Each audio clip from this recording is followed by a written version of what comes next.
Yo, squad! Anxiety got you down? Don't sweat it. Let's dive into some fun ways to stay active and zen. First up, mix it up.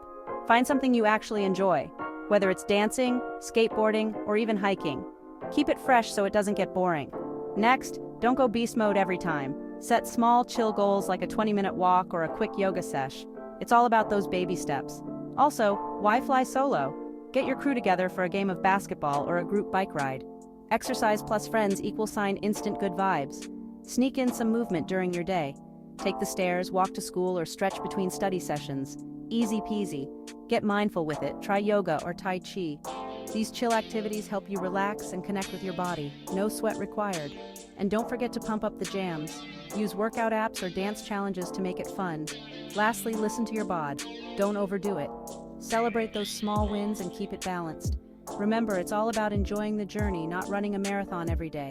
So keep it fun, keep it light, and keep it you. Your mind and body will thank you. Peace out.